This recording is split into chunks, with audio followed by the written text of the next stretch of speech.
Assalamualaikum warahmatullahi wabarakatuh. Kita berjumpa dalam video Tim Tanpa Les Indonesia. Nah, pada video kali ini admin tidak akan bahas soal. Admin akan bagikan aja dan sharing bagaimana tips belajar efektif dan efisien menjelang UTBK 2021. Oke kawan, ini sudah Amin berapa ya? Sudah sangat dekat dan kurang dari 3 bulan lagi kita akan mengerjakan UTBK 2021. Nah, bagaimana tuh cara mengatur kita belajar di waktu yang tersisa kurang dari 3 bulan lagi? Nah, kita akan bagikan tipsnya di sini. Nah, kita tahu kita akan lakukan UTBK dulu, lalu setelah kita mengerjakan UTBK, kita akan pilih prodi yang akan kita inginkan melalui SBMPTN ya. Itu alurnya kawan-kawan. Nah, di tahun 2021 ini polanya sama dengan 2019. Ada ujian TPS dan TKA. Nah, pada tahun 2020 kemarin TKA ditiadakan karena kondisinya sedang pandemi ya.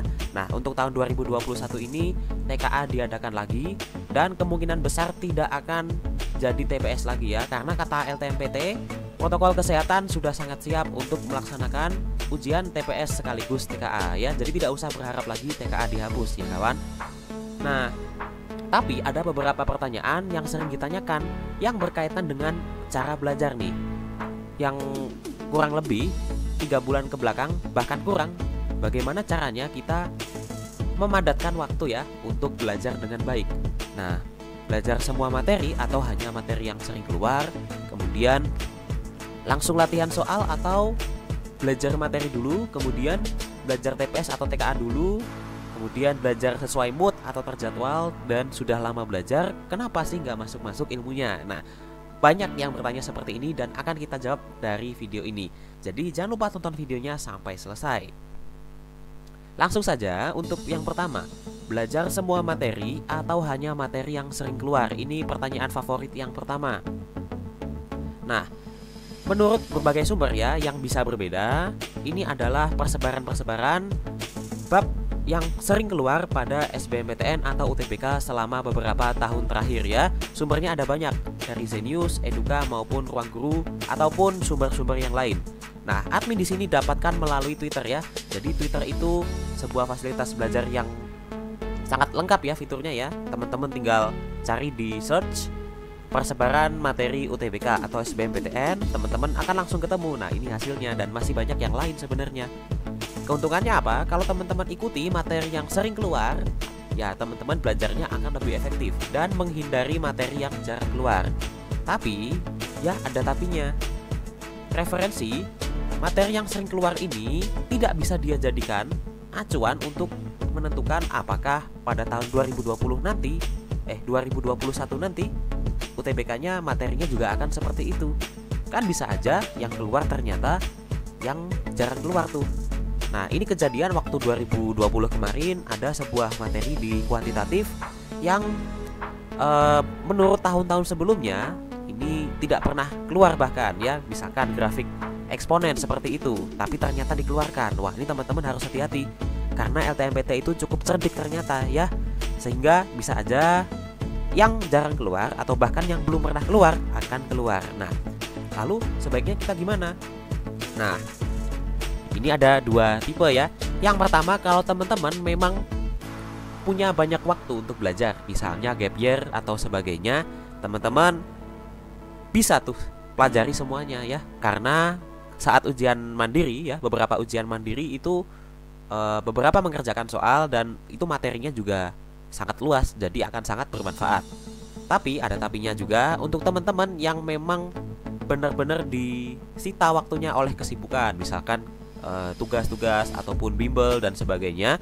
Teman-teman, ada sebuah alternatif nih, kita pelajari materi yang paling sering keluar dulu dari atas ya. Jadi dari atas urut ke bawah, ini nanti semakin turun ya. Jadi materi yang jarang keluar itu ya mohon maaf harus dikorbankan seperti itu. Oke, semoga dapat dipahami ya kawan ya. Kemudian yang kedua, belajar TPS atau TKA dulu sebaiknya. Nah, ini adalah materi TPS dan TKA. Nah, ini yang beda adalah yang sosum. Pada tahun 2019 ada matematika sosum. Pada tahun 2021 tidak ada lagi matematika sosum. Teman-teman kalau belajar TPS itu pasti bawaannya ya harusnya seneng banget. Karena TPS ini kita ujiannya kebanyakan tidak perlu mikir ya, kecuali yang di bagian kuantitatif. Kita ngerjainnya pakai perasaan, dan ilmunya juga tidak terlalu melelahkan dibandingkan teman-teman mengerjakan yang TKA. Ini TKA Saintek ataupun Soshum, keduanya bener-bener istilahnya menyita pikiran ya. Jadi harus butuh fokus yang sangat tinggi ketika mempelajarinya. Itu berarti kalau kita belajar TKA kita akan lebih sepaneng dan serius. Tapi kalau belajar TPS ini nanti bawaannya lebih happy atau lebih ceria. Nah, ini berhubungan dengan pertanyaan ketiga. Belajar sesuai mood atau terjadwal. Nah, belajar sesuai mood ini parah ya. Jadi sebaiknya jangan dilakukan karena nanti teman-teman akan terlena. Nah, di sini admin buatkan sebuah solusi, yaitu jadwal belajar TPS dan TKA Saintek ya. Ini bisa di-download pada folder di bit.ly/belajar UTBK Saintek. Kalau yang Soshum ada di belajar UTBK Soshum. Nah, pada jadwal ini admin sudah bagi menjadi 12 kelompok materi yang teman-teman bisa pelajari, baik itu TPS dan TKA dijadikan satu ya. Saintek ada, Soshum ada.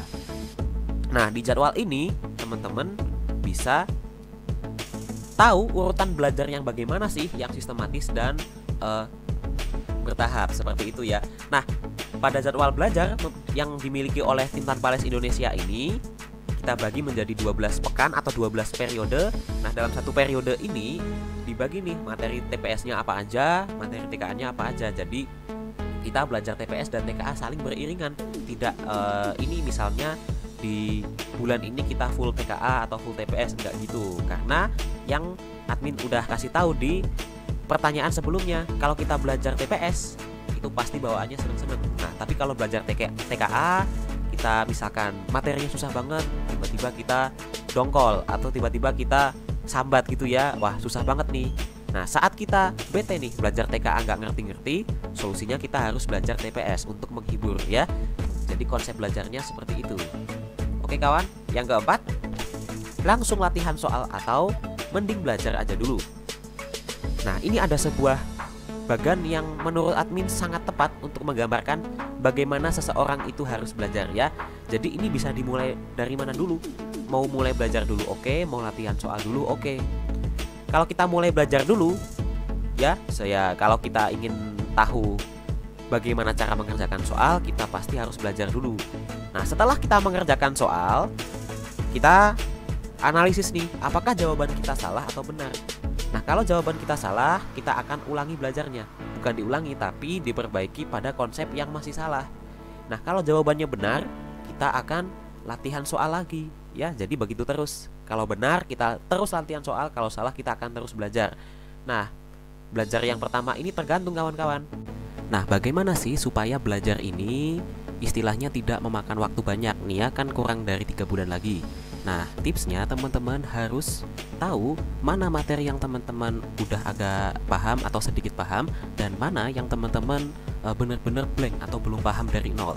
Nah, untuk materi yang teman-teman belum paham dari awal banget, nah ini teman-teman bisa pelajari dari awal secara tuntas ya, melalui banyak sumber. Misalnya Bimbel atau sekarang video atau YouTube juga sudah banyak ya kawan-kawan ya. Nah, untuk materi yang memang kawan-kawan ini udah sedikit tahu atau sudah agak banyak tahu, teman-teman tinggal review atau baca ulang lagi ya, supaya belajarnya tidak kelamaan. Nah, latihan soal yang ideal itu adalah menyelesaikan setiap suatu bab atau materi, kita langsung latihan soal. Kenapa?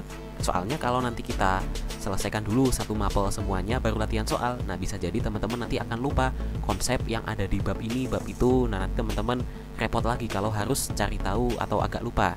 Jadi setiap selesai bab ini, bab itu, teman-teman langsung hajar soal aja ya, supaya konsepnya bisa langsung tertanam dalam otak. Oke? Nah, yang kelima, sudah lama belajar tapi kenapa nggak masuk-masuk ilmunya? Nah, hati-hati yang disebut dengan pseudo produktif ya. Jadi penyebabnya teman-teman belajar bukan untuk mencari ilmu. Nah, ini definisi nih, belajar itu kita ngapain sih, apa yang kita kejar gitu loh. Kalau tidak ngejar ilmu, lalu mengejar apa? Nah, ini adalah contoh kasus yang salah. Yang pertama, belajar berbasis durasi atau waktu, bukan kemampuan. Nah, misalkan teman-teman hari ini punya cita-cita belajar 4 jam. Nah, setelah 4 jam belajar ternyata nggak dapat apa-apa. Nah, ternyata teman-teman tidak mempunyai tujuan ingin memahami materi apa yang jelas, hanya terpaku kepada 4 jamnya itu. Nah, ini bisa mengurangi efektivitas kita dalam belajar ya. Jadi harus ada objektif atau tujuannya. Oh, hari ini aku selesai bab apa, hari ini aku akan mulai dari bab apa, dan seterusnya ya. Kemudian mencatat materi dengan bagus, tapi tujuannya bukan untuk belajar, cuman untuk memperkaya catatan. Nah, ini keliru juga ya. Jadi mencatat itu supaya ilmu bisa tertanam dengan baik di otak kita ya, bukan untuk kalau catatannya bagus itu pasti kita pasti paham, belum tentu juga ya. Nah, ini yang terakhir, belajar untuk mencapai kesuksesan UTBK, bukan untuk mencari ilmu. Nah, hati-hati nih, kalau kita belajar, asal belajar, tapi tidak kita rasakan ilmunya dalam kehidupan gitu ya. Nah, akhirnya kita akan mudah lupa. Misalkan kita belajar fisika atau matematika, kalau tidak direlate dengan kehidupan sehari-hari, ya kita akan susah mencari analoginya, jadi akan sulit kita pahami. Beda kalau kita belajar sambil relate. Nah, ini misalkan fisika, hukum Newton, gravitasi. Lalu kita bayangkan ya, kemudian ada benda bergerak, percepatan dan sebagainya. Itu nanti kita akan lebih meresap ilmunya ketimbang kita tujuannya kita harus belajar supaya apa? Supaya sukses UTBK. Itu tidak tepat ya kawan-kawan. Nah, ini yang dapat admin sampaikan. Terima kasih sudah menyimak. Admin selalu berpesan, stay strong, stay safe, stay at home. Semangat semuanya, semoga sukses dan diberikan segala sesuatu yang kawan-kawan inginkan di UTBK 2021. Oke, terima kasih sudah mengikuti video ini. Wassalamualaikum warahmatullahi wabarakatuh. See you next time.